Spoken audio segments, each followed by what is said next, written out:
അയ്യോ, മനുഷ്യനെ തിന്നുന്ന യക്ഷി, ഗുരുനാഥ രക്ഷിക്കണേ. ഈ പിശാചിനി എന്നെ പിച്ചി കീറി രക്തം കുടിക്കുന്ന മുമ്പ് എന്നെ രക്ഷിക്കണേ. ഈ ഗ്രന്ഥം കയ്യിലുണ്ടായിരുന്നുകൊണ്ടാ അവൾ നിന്നെ ഭക്ഷിക്കാതിരുന്നത്. ഇത് തന്നിട്ട് തിരിച്ചു പോയാൽ ഉടൻ കഥ കഴിയുമായിരുന്നു. അങ്ങനെ പറയരുത്. എന്നെ രക്ഷിക്കാൻ ഇപ്പൊ ആരും ഞാൻ വിടില്ല. നിന്നെ നാം രക്ഷിച്ചാൽ ഈ ഇല്ലത്ത് സന്താനഹാനി ഉണ്ടാകും. സാക്ഷാൽ ചോറ്റാനിക്കരാമയ്ക്ക് മാത്രമേ അതിന് ശക്തിയുള്ളൂ. നേരെ ചോറ്റാനിക്കര ക്ഷേത്രത്തിലേക്ക് തന്നെ പൊയ്ക്കൊള്ളൂ. അയ്യോ, അവിടെ എത്തും മുമ്പേ അവൾ എന്നെ പിടികൂടി ഭക്ഷിക്കും, നിശ്ചയം. എഴുന്നേൽക്കൂ.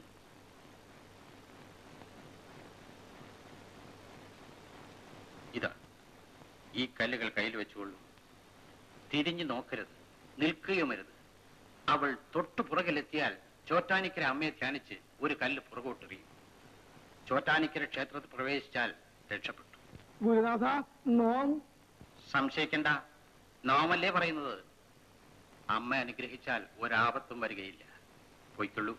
എന്റെ ചോറ്റാനിക്കര അമ്മേ, ഈ പാവത്തിന് രക്ഷിക്കണേ.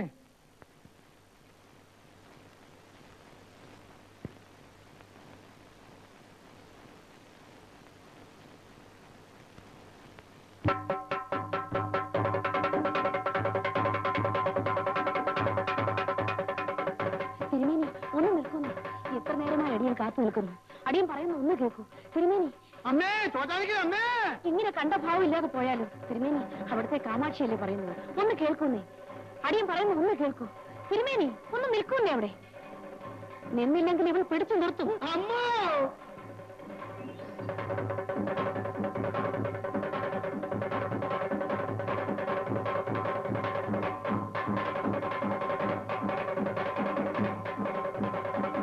ഇങ്ങനെ ഓടിയാലും അടിയനോട് എത്ര തീർക്കൂ.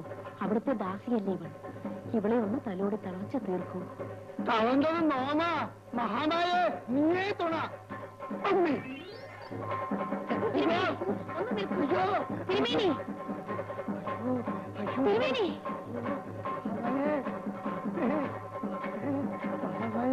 തിരുമേനി ഒന്ന് നിൽക്കൂ. നിൽക്കാനാ പറഞ്ഞേ. അയ്യോ, അയ്യോ, അയ്യോ,